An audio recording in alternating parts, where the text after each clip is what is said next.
হলো বন্ধুরা, এই পাখিটা নিয়ে আসলাম আমার ছেলের হাটের দিয়ে। একদম বাচ্চাই, একদম সরু বাচ্চা। ওকে খাওয়াই দিতে হয়।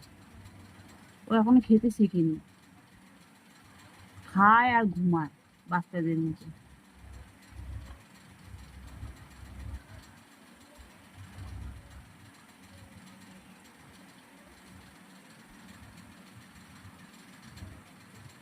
এর নাম হচ্ছে কুটকুট। আমার কুটকুট খাচ্ছে।